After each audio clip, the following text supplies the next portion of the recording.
Here we have this question. Explain this statement clearly. To call a dimensional quantity large or small is meaningless without specifying a standard for comparison. In view of this, reframe the following statements wherever necessary. देखिए, यहाँ पर ये कहा गया है कि हम किसी भी चीज़ को लार्ज या स्मॉल तभी कहते हैं जब हमारे पास एक कंपैरिजन का एक स्टैंडर्ड हो कि इसके कंपेयर में ये लार्ज है। तो फिर हमें यहाँ पर बताना है कि ये जो चीज़ें हैं लार्ज और स्मॉल लिखी हैं, हम कैसे कह सकते हैं कि लार्ज या स्मॉल है।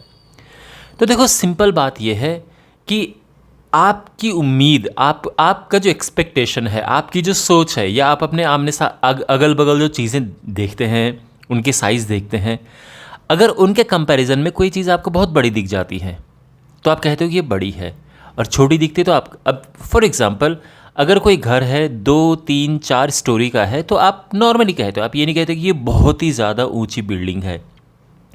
लेकिन यहीं पे अगर कोई 100 फ्लोर की बिल्डिंग हो तो आप इसको कहोगे कि ये टॉल बिल्डिंग है, बहुत ऊंची बिल्डिंग है, बहुत बहुत ऊंची बिल्डिंग है। क्या रीज़न है उसका?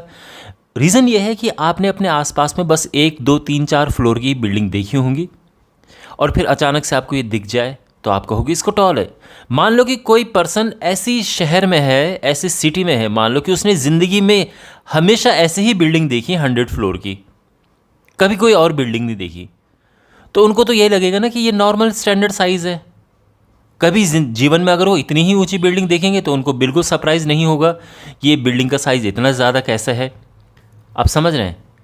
हाँ, अगर वो 1, 2 या 3 फ्लोर की बिल्डिंग देखेंगे तो कहेंगे कि अरे कितना छोटा टीनी टाइनी बिल्डिंग है ये।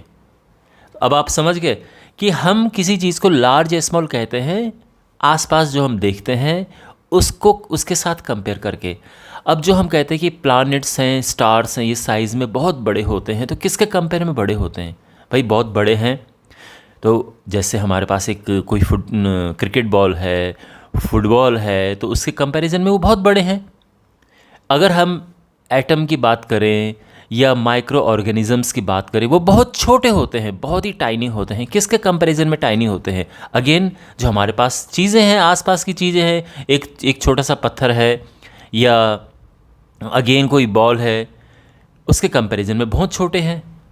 या अगर हम बात करें स्पीड की, तो जैसे यहाँ पे लिखा है जेट प्लेन, तो जेट प्लेन की बहुत ज़्यादा स्पीड होती है, 400-500 kilometres per hour, 600 kilometres per hour, इस तरह से, है ना। हम कहते हैं कि बहुत ज़्यादा स्पीड है। या इवन कोई कार अगर ट्रैवल कर रही है 200 किलोमीटर्स पर आवर की, हम कहते हैं कि बहुत तेज़ स्पीड से चल रही है। वाई? बिकॉज जो नॉर्मल स्पीड होती है गाड़ियों की वो 30, 40, 50 होती है। या फिर हम अपनी साइकिल से चलें तो उसकी स्पीड होती है 10-20 की स्पीड। हम वॉक करके, रनिंग करके चले तो हमारी स्पीड ऐसे ही 5, 10, 20 किलोमीटर्स पर आवर होती है। लेकिन अब अगर जो कोई 500 या 600, 700 किलोमीटर्स पर आवर की स्पीड से चलेगा तो ऑब्वियसली हम उसको बहुत ज़्यादा स्पीड कहेंगे। तो आई होप आपको समझ आया होगा कि हम किसी चीज़ को बहुत लार्ज, डायमेंशनली लार्ज या उसको स्मॉल क्यों कहते हैं, कब कहते हैं। अब वन बाय वन इनको देखते हैं, ठीक है। ए पार्ट है atoms are very small objects. तो किसके कंपैरिजन में? तो हम कह सकते हैं कि जो क्रिकेट बॉल्स होती हैं उनके साइज़ के कंपैरिजन में एटम्स वेरी स्मॉल होते हैं। तो हम लिखेंगे कि in comparison with cricket balls atoms are very small objects. B part, a jet plane moves with great speed. तो जेट प्लेन की स्पीड बहुत ज़्यादा होती है ऑब्वियसली किसके कंपैरिजन में? तो जैसे बाइसिकल कोई चला रहा है तो उसके कंपैरिजन में जेट प्लेन की स्पीड बहुत ज़्यादा होगी। तो हम लिखेंगे कि in comparison with a bicycle a jet plane moves with a great speed. अब है the mass of Jupiter is very large. तो जुपिटर का मास बहुत लार्ज होता है। जुपिटर अगेन एक बहुत बड़ी बॉडी है, बहुत। तो अगर हम आसपास में कोई पत्थर का टुकड़ा लें या अगेन कोई फुटबॉल ले लें तो उसके मास के कंपैरिजन में जुपिटर का मास बहुत ज़्यादा होगा। इन comparison with a stone the mass of Jupiter is very large. Next, the air inside this room contains a large number of molecules.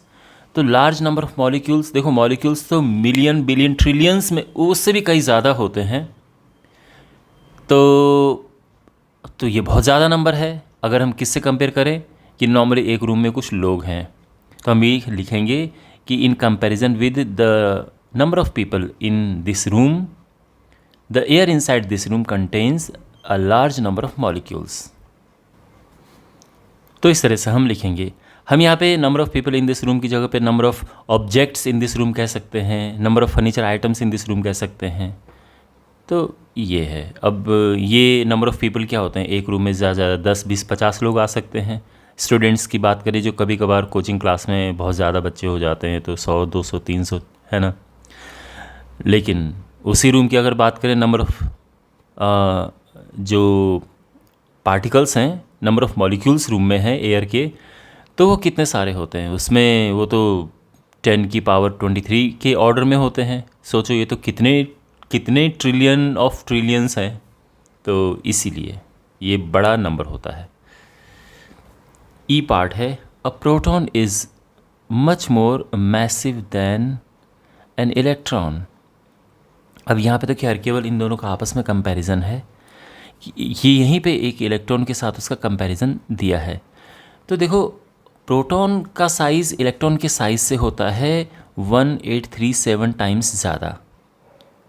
Okay, तो हम ये कह सकते हैं कि since mass of a proton is 1837 times the mass of an electron, therefore a proton is much more massive than an electron.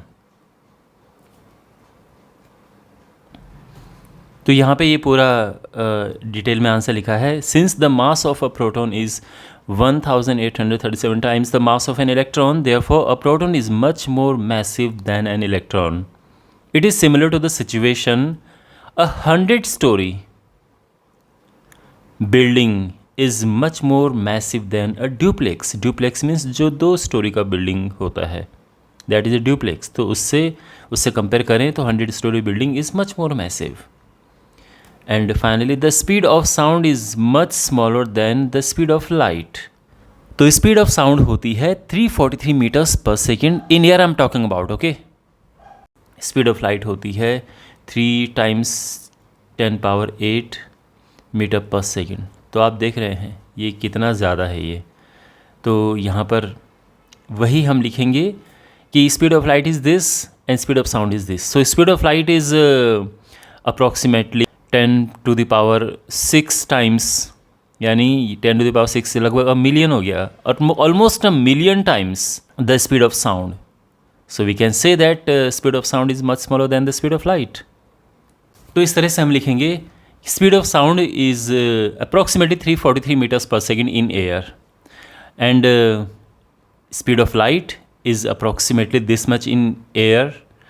तो अब हम इन्हें अगर डिवाइड करें, डिवाइड इसलिए ताकि पता चले कि कितना ज़्यादा का अंतर है उनमें, कितना, तो डिवाइड करके इस तरह से हम ये आया। और अगर इसको हम केवल ऑर्डर में निकालें राउंड ऑफ करके, तो ये 10⁻⁻6 है। तो यहाँ पर अगर हम ये देखें 10⁻⁻6 होता है 1/10⁻6, यानी 1,000,000th पार्ट है speed of sound speed of light का। तो speed of sound is 1/10⁻6 the speed of light. Okay, तो clearly speed of sound is much smaller than the speed of light.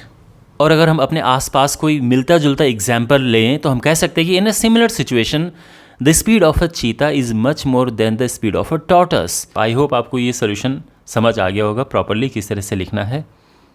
इस चैप्टर के बाकी वीडियोज़ के लिए description box में playlist check करें।